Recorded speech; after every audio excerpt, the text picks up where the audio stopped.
Okay, today we're going to install the ARP Fridge Defend System, and the reason why I wanted to purchase this is because I have had 2 refrigerators in the last 3 years.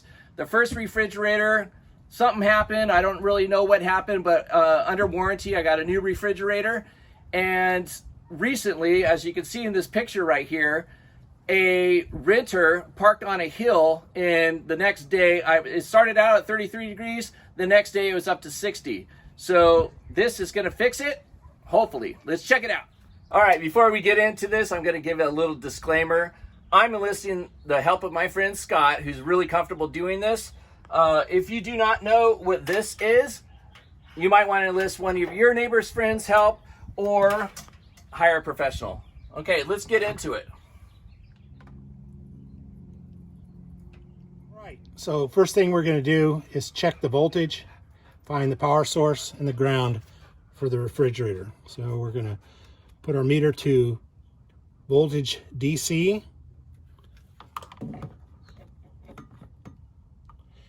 And on this particular motorhome, on the back panel, the voltage terminals are called out on this plate. It says 12 volts DC, has a plus sign and a minus sign. So we are going to assume for the time being that these are the 2 wires. I'm going to take my positive probe and put it on the DC plus, and then negative. I'm going to put the black probe, and then we're going to look at the voltmeter, and sure enough, there we have 13.1 volts of DC, which is our battery. So we're good. If we reverse the leads, we have a negative sign in front of the 13 volts. So that's telling us that we have our probes on backwards. So the first way was correct. So the red is the positive. Next we're going to do is we're going to shut off the propane and electrical to the fridge so that there's no problems in when we're moving the boxes around. And there's the propane tank, the valve. We just turn this clockwise until it bottoms out, and then we'll go inside and find the fuse for the power supply, and we'll remove it and then recheck it. Okay, so on this motorhome we have a main disconnect switch, and we'll just turn it off and go out and check the voltage. But if this did not work, we'll show you where on this particular motorhome there's a fuse that covers just the refrigerator circuit. So if the master disconnect doesn't disable the 12 volts out at the refrigerator, on this particular motorhome there is a fuse panel underneath the bed, and in this case it happens to be the 5th fuse over, kind of that medium dark blue. Remove that fuse and then proceed back to the refrigerator to check voltage and make sure that the circuit is disabled. All right, so we're back to the refrigerator. We're going to check the voltage after disconnecting the main disconnect and make sure the circuit is inactive.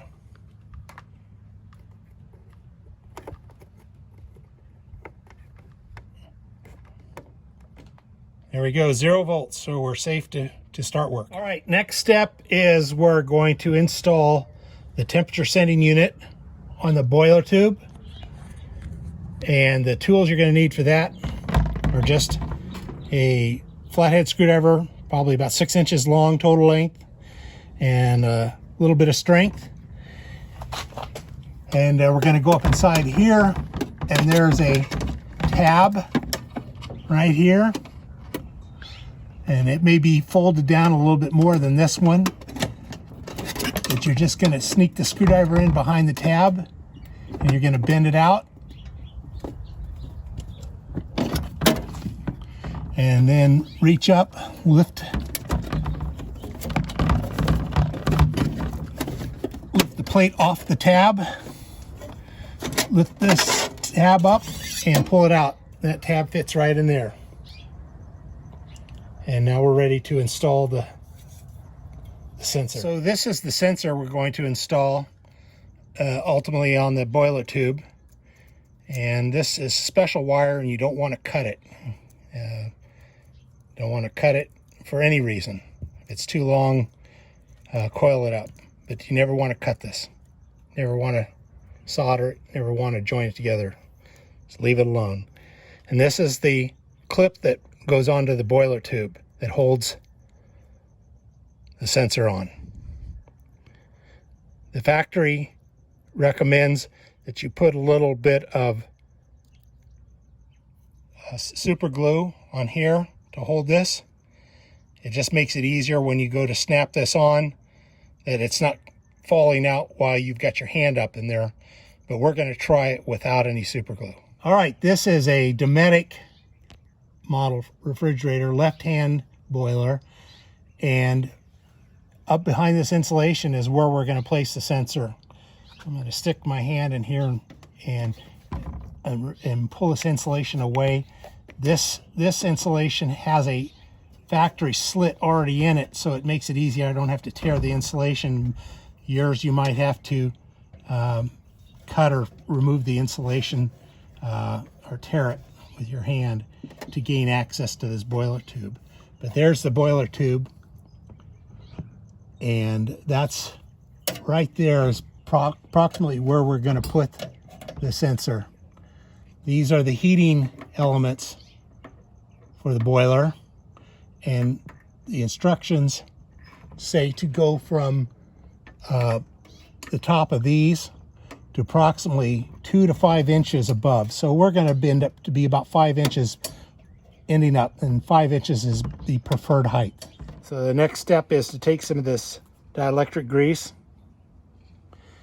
and put some on the inside of this, so once the clip is on, we can rotate it easily. All right, so we're going to put the clip on in this direction as opposed to this direction, because the chimney where the heat or the flame is right behind the boiler tube, and they're so close that it's not allowing the clip to turn to bring the sensor out front to where it's supposed to remain. So we're going to put the clip on in this direction so we can slide this around, so we'll at least be able to get it to this point where this is now away from the chimney and only reading the temperature of the boiler. All right, so I'm having a little bit of difficulty turning this clip to the proper position. So I'm going to enlist the help of a pick here to grab underneath the lip of where this thing normally fits and rotating it to the proper position. All right, so now that we've got that clock to a position we're happy with, I'm going to see how easy it is just to insert the temperature probe underneath the clip. I'm going to hold the top of it down, and I'm going to push up and a little bit higher. And that looks good. All right, so next we're going to route the wiring to come out in a safe place and put the insulation back in its original position. Had this been exposed to the flue, which is behind the chimney, we'd want to make sure that we have lots of insulation on either side surrounding this bulb. So we'll just pull this insulation back and put it back like it was from Dometic. All right, next we're going to install the little heat shield, making sure that these wires are safely run in an area that's not going to get them cut or damaged. We just put our shield up. This goes up in the slot first, and then this rests on the slot down below. All right, with the magic of the camera, I'm able to get through my fumblings here. And then it's up in the top slot, and now it's on the bottom slot right there. And now we push this around until we can find that tab. There we go. And you can see the wires are coming out in a safe place. And then we'll just take our hand, or you can use a screwdriver or a back of a screwdriver handle, safely bend that tab back over like that, and we're good to go. All right, next thing we're going to do is install the ARP controller. And we've done some research before we made the video to see where the best place was. You might want to take some time and do that too before you mount it permanently. But we've determined a place, and based on a couple of things. One is being able to gain access to the controller to control the function keys and to be able to see the display.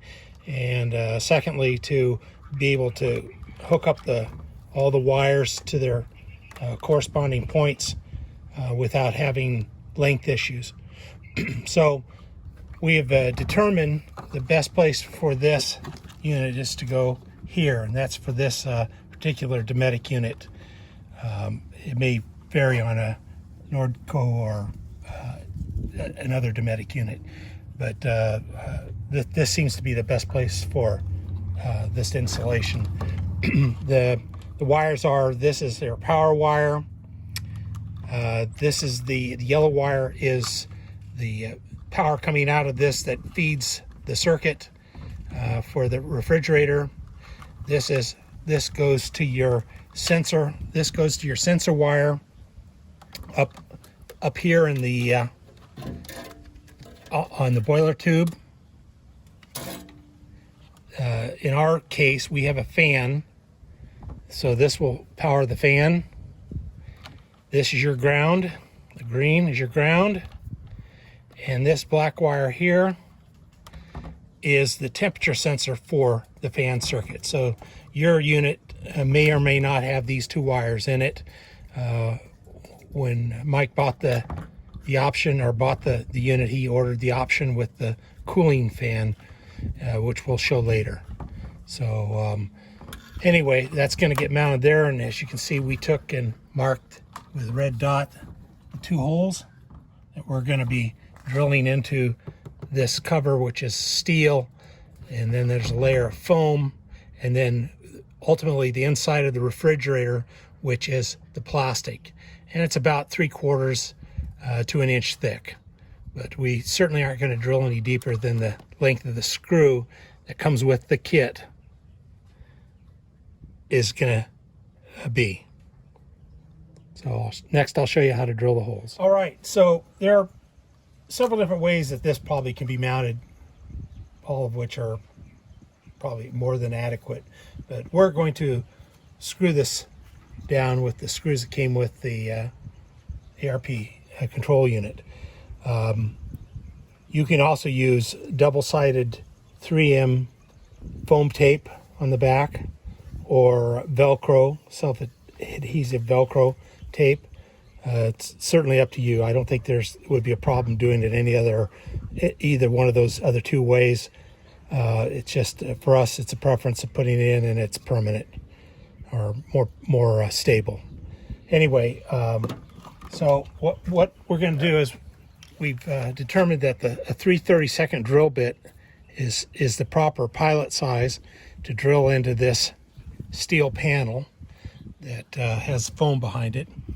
And to keep the drill bit from going too far through and puncturing into the inside of the refrigerator, we're going to put a mechanical stop on it. And this is a trick I learned. I just put a small socket on there if I don't have anything else. And I set it to, not much more, or probably less than the length of the screw. It doesn't even need to go that far, but that's certainly okay. And then I just use the socket to stop the drill from going in too far and puncturing into the fridge.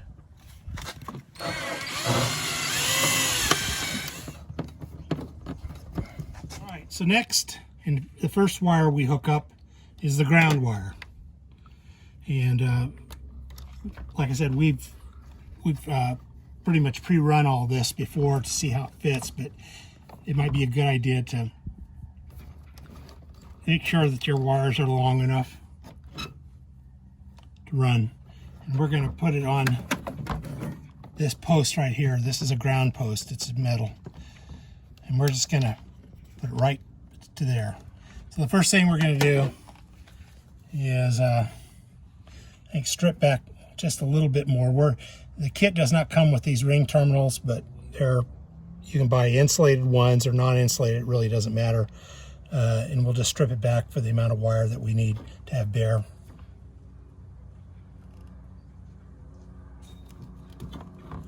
Okay.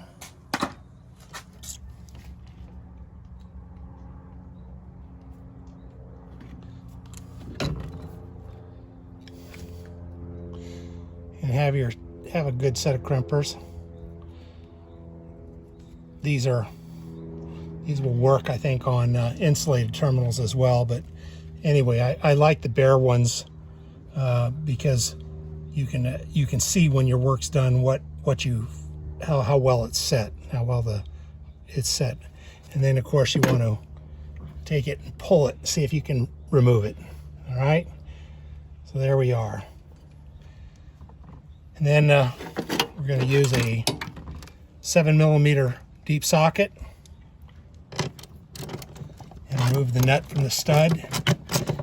And then again, your refrigerator may not have a stud like this. It may have a screw that's holding down several wires, or you may not have access to any grounds at all. You may have to find a metal bracket that's grounded to the battery that you mount it to. Okay, so as you can tell from this one, all the grounds, the black, this is your DC negative. As you can see where this is your negative cable right here. Remember, DC positive and DC negative. This is your DC negative. It goes to this plate. So this whole plate is grounded to the battery system. And we're going to put it on the same plate, because that's our battery. We just want to route this wire back behind anything.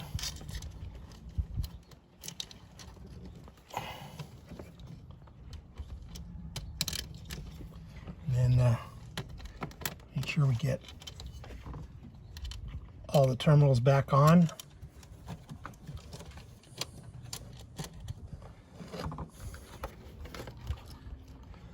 Start your nut by hand.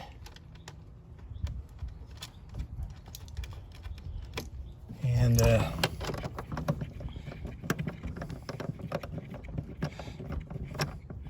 finish it off with your hand tool, whatever that may be. Kind of keep your lugs separate so they aren't standing on top of each other like that. You know, keep a little bit of clocking on them, a little bit of distance between them, and they'll lay flat when you tighten them down.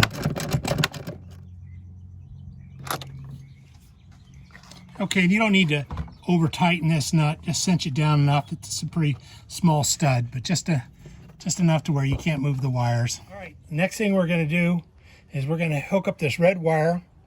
This is the battery that operates the control unit and which supplies power to the refrigerator. That makes this unit able to shut the refrigerator off in case there is a problem. This wire, the red wire here, is going to be connected to our 12-volt positive wire, which we're going to take loose from this terminal right here, and we're going to join these two together. We're going to use a male spade insulated terminal, and that will go on our red wire, and we'll use the female spade terminal to go on our green with white wire. And one thing to note is this green with white wire was put on by the RV company, and it may be a different color on yours, and it probably is. They probably used whatever they had extra of, but just keep in mind that when you're looking for your 12-volt source, that the wires may not hear from the factory of the motorhome manufacturer may not be the same. So we'll go ahead and remove the terminal. All right, so we're going to remove this wire.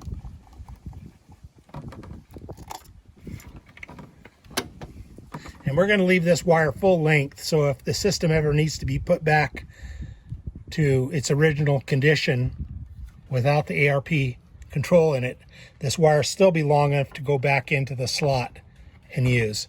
We're just going to get rid of this tinned end on here and start fresh.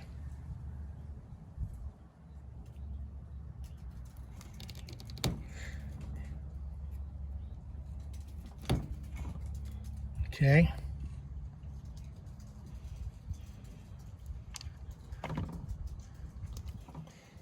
All right, and we're going to use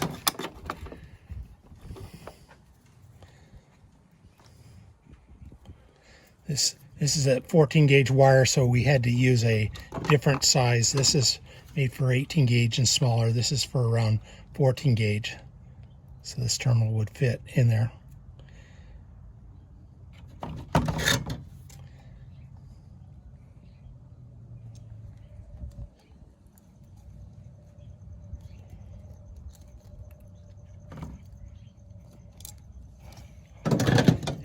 You want to pull this, make sure you can't pull it off, and then we're gonna leave this full length too, so we just have room to maneuver around. This wire looks like it's plenty long.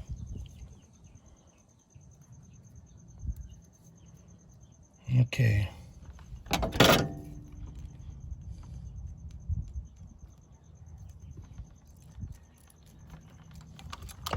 You don't have to overkill. These terminals are pretty soft.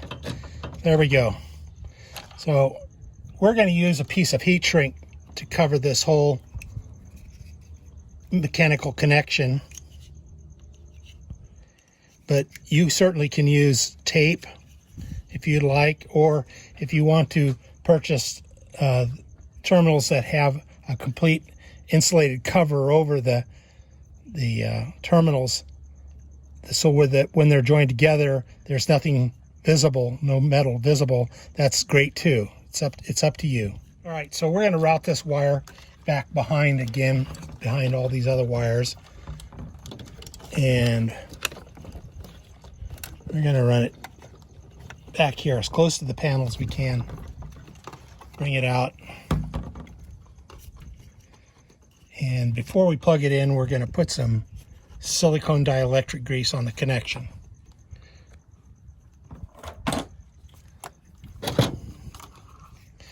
What this will do is, because it's not a really great connection, it will stop water from corroding the terminal and giving you problems down the road.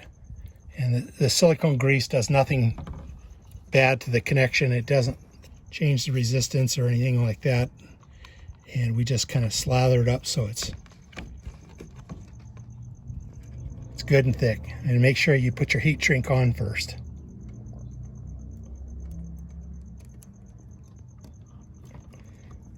And you can just leave the excess on there, it doesn't hurt anything. And take your heat shrink, or this is the time that you'd wrap your tape around the joint. Get it in a good place. Make sure it's nice and secure. And also, using quick connects gives you room to make changes or remove it if you had to replace a part without having to unsolder wires if you used soldering gun, or crimp butt connectors if that's the way you put it together. The current draw on these connections is very small, and they don't get overheated, so you probably won't have any problem. Plus, you're able to take this apart, and all you have to do is trim it off right here, and you could put it right back in that terminal there and get down the road if there was a problem. And we'll just take this and tuck it up out of the way. Make sure it's not rubbing on anything.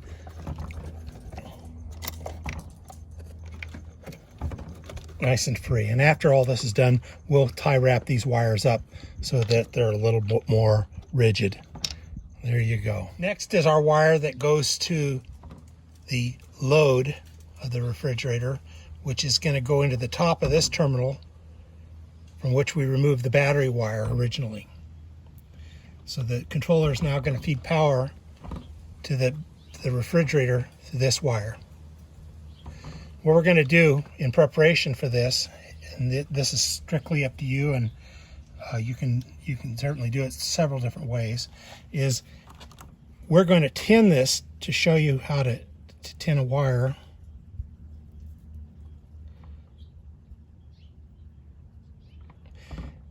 And then we're going to, in our case, we're going to go ahead and put a butt splice on over the crimp, or over the tinned wire. Now, you could put this straight in that hole and then clamp that screw up against this wire. Put it down in there and tighten it up. But what we're going to do is we're going to give the wire, or the screw, a little bit more surface area for tightening down. And we're going to put this in a butt connector and only crimp half of it. Okay, pull on it, and then we're going to route this. Actually, what we're going to do is we're going to put a little bit of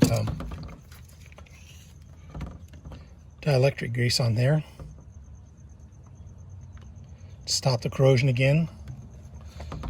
And we're going to route this behind.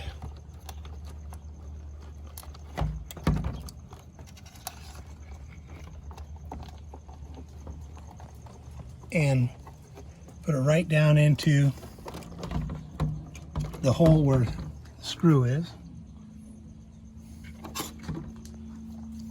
Make sure that the screw is backed out enough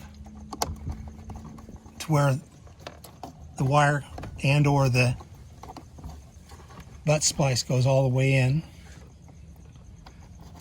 Feels like it's bottomed out there. We're going to tighten it up. Don't be bashful about this. I'm exerting quite a bit of force on that. And then you want to pull on the wire, make sure it doesn't come out. Okay? And again, you want the wires routed so they're not up against anything sharp.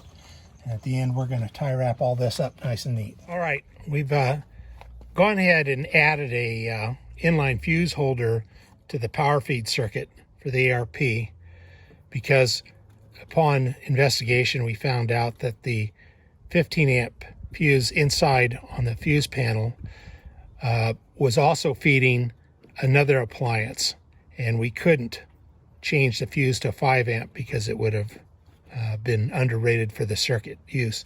So we went ahead and put an inline fuse holder here, 5 amps as per the manufacturer's recommendations, and we just took the red wire that went to our power wire, disconnected it, and put the corresponding terminals on and just rejoined it, and just let it sit there to make sure it's not rubbing on anything. Anyway, that'll protect the ARP in case there's a short someplace down the line, and then we're good to go. Next, we're going to hook up the temperature sending unit for the refrigerator control, and in this case it happens to be a purple and white wire from the ARP controller, and it's going to go to the 2 wires that you installed on the sensor up there. And these are bullet connectors, and we'll end up putting these on here and then pushing this together. So what we'd like to do is get a length where nothing's stressed. The wire that's coming out of the oven over here is nice and relaxed. It's out of the way of everything, not getting pulled on, and it's probably going to look about like that when it's done. So you're going to have connectors on there, so that'll put the end of the wires about right there. So we're just going to take this and snip it off, discard that, undo 1 or 2 twists on that, and I think these are about 18 or 20 gauge, so we'll try 20. There we go. Strip those back along. Okay. I'm gonna get our crimpers here and look down in where it's gonna, where you got to put the actual crimper is somewhere around there. And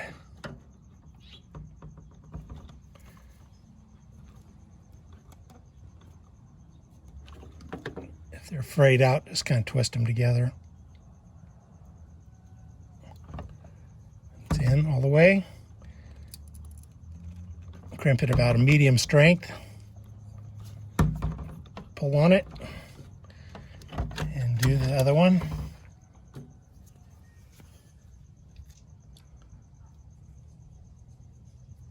You kind of want to time this. If you can see the terminal inside, there's a split in it. You want the split opposite this. So the split's on the top right now. So you want the crimp pushing in the bottom.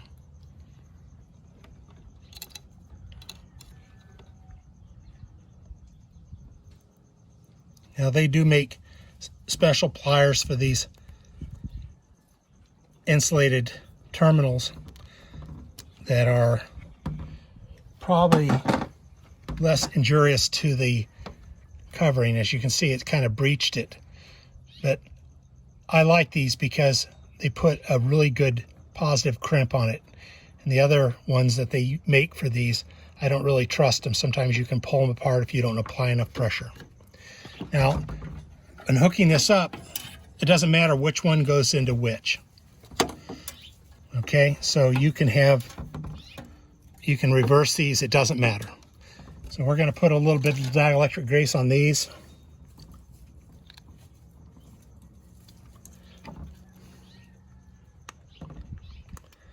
It's an added precaution. And by the way, I use dielectric grease everywhere on my cars and trailers that I do any type of work or have a connection. Anything, trailer plugs, light bulb sockets, you name it. So there you go. Now this you could wipe off the excess. Get a rag so it doesn't get all over everything. That kind of makes the terminal a little bit more moisture proof. Stops corrosion, and like I said, at the end we will fasten these up out of the way so that they're not. Yeah, we might even want to just put these by themselves.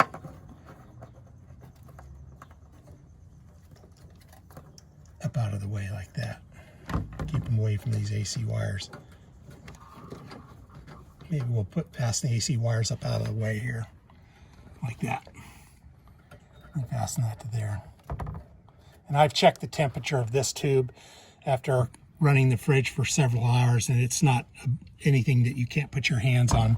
These tubes down here do get warm, very warm to the touch where it's uncomfortable, so I probably wouldn't want to be fastening any wires down here, but it didn't seem to be too hot here. This ARP box has the fan option in which a blower will be mounted to the cover here, and sits about this position, and has a sensor here which is mounted up here, that when this compartment gets to a certain temperature caused by the evaporator and condenser fan or condenser coils, it will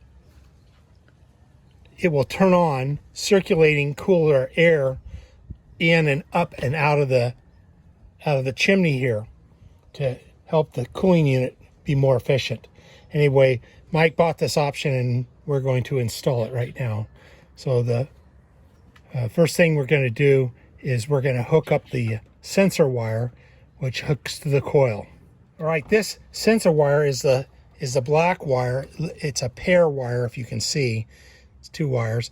And the sensor is actually glued into the end of this eye. So you don't want to cut this wire. You don't want to put a different terminal on it. Just take the excess, and like I did, I figured out where we're going to put it and routed it safely back behind and up against the panel, and then tie up the excess with a tie wrap, and then go ahead and route it. And we're going to put this up here like this, and we're just going to have this extra sit back here out of the way, and we're going to affix it to this tube right here. Ultimately, it's going to look like that when it's all done, and this clamp is going to go around the tube and compress this sensor against this tube, and it'll sense the temperature of this tube. All right, so I'm just going to unscrew the clamp, and I'm going to open it up around the tube. I use my screwdriver, and I'm going to start it a couple turns just to get it going.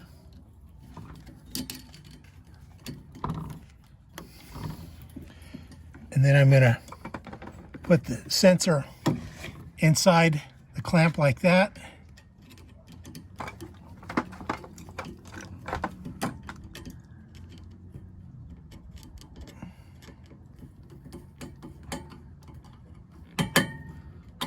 And tighten it up. You can't over tighten it, so just get it firm.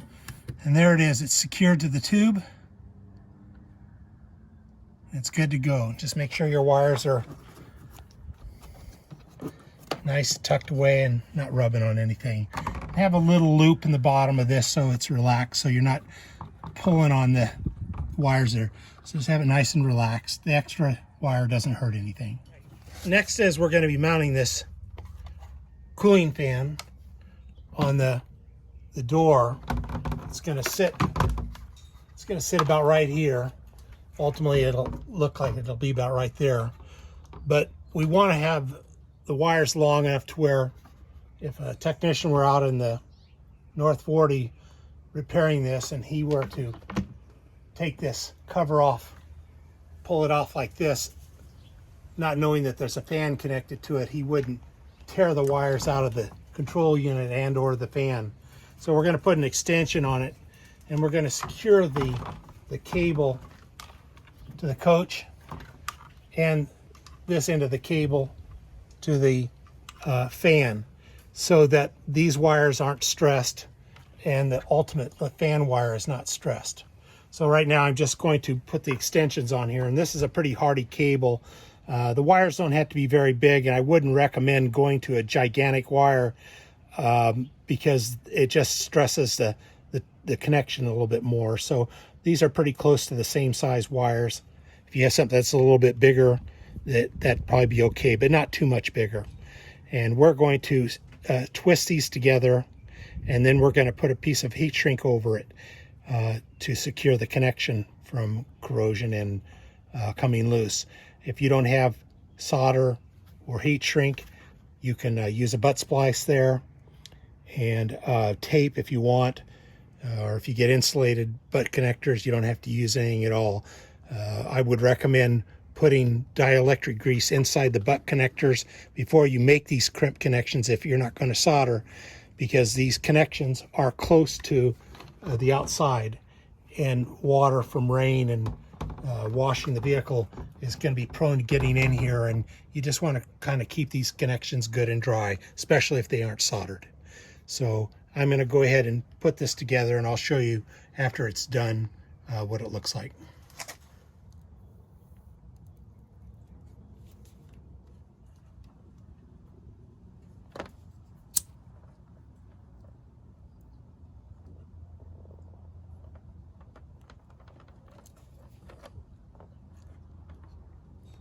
All right, so I'm going to go ahead and put a piece of heat shrink over both those wires just to make them a little bit more supported.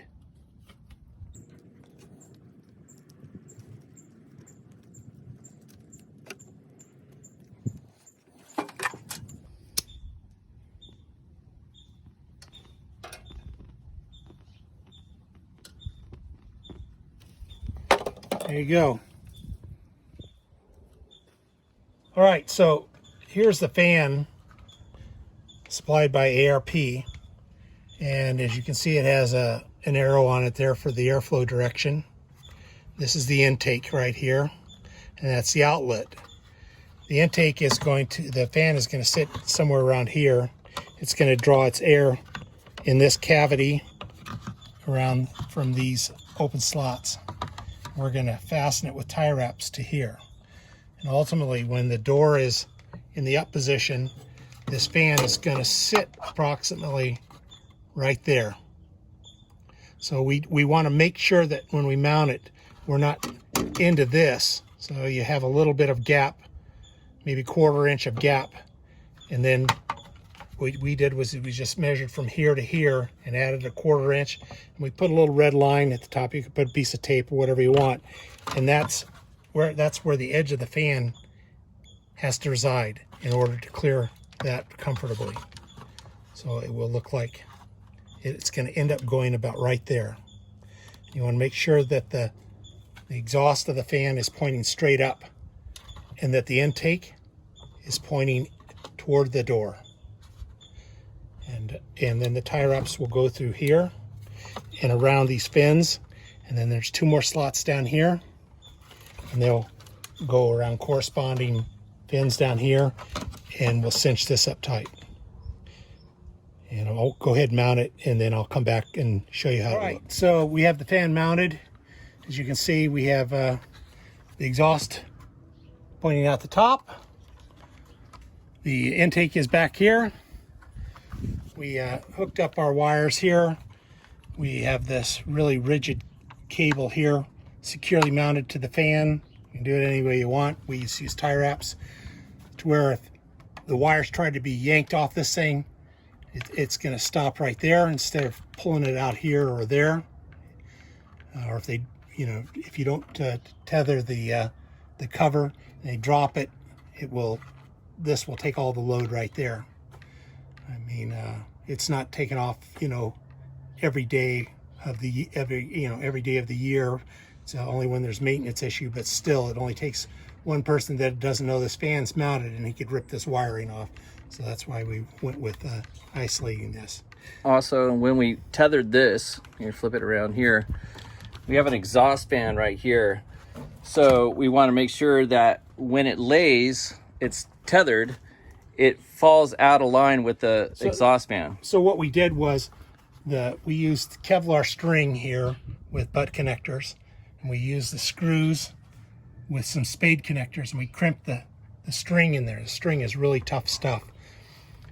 And we connected the first string to the very end, and this string about 6 fins in, so that when you remove the cover, it wants to equalize. The strings want to pull at the same angle, and that puts it away from the fan, or the exhaust from the heater. So it sits like that.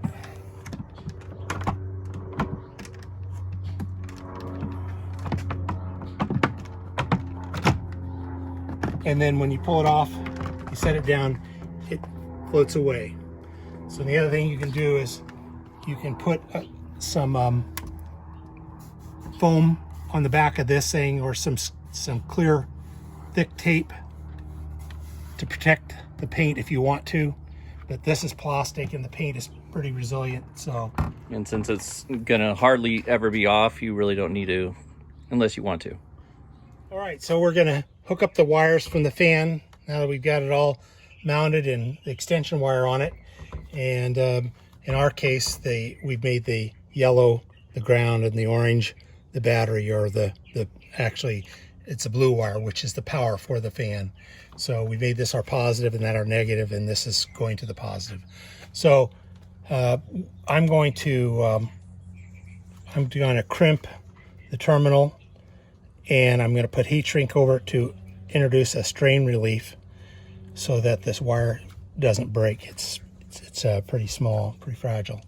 So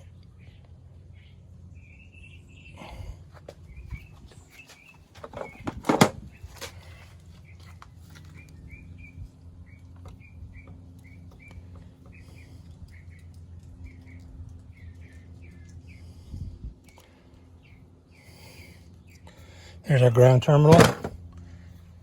And we just want to make sure we pull it, make sure it's tight.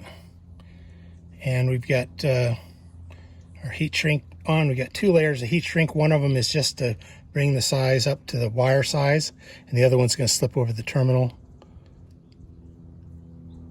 like that.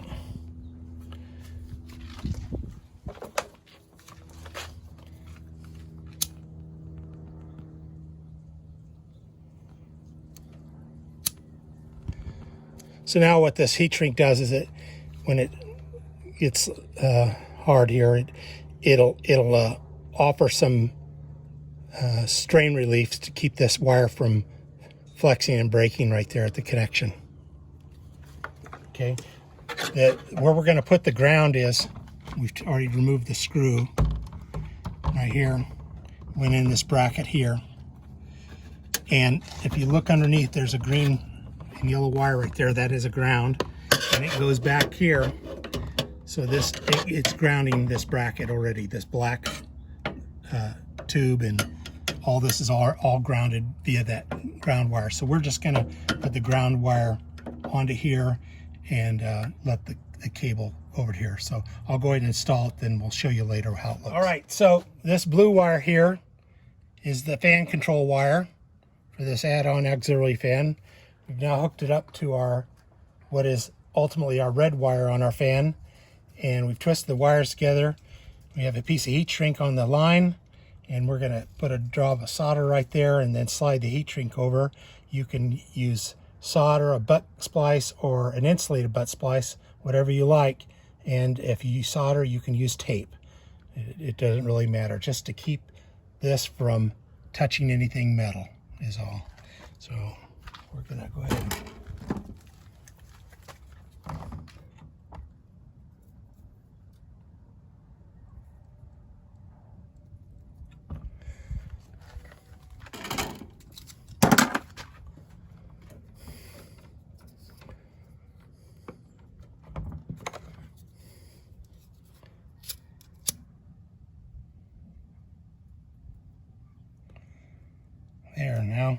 Now our joint is all insulated and tight, and we're going to put a strain relief down here to where if the door is pulled off too quickly and the strain relief will put the load on this plate and on the fan here instead of yanking on the wire ends. So after we're done, we'll bring you back and show you what it looks like. Okay, so this is how somebody may take it off. And this is why we put those strings on there like so. And we relax that wiring going all the way up. Perfect. Also, don't forget to turn back on your propane. Turn it all the way to the left and then give it a quarter turn. Good.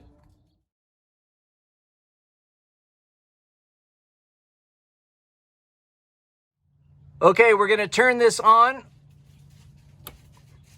And this is exactly what it looks like. It flashes ARP, and in the middle it has that little yellow light.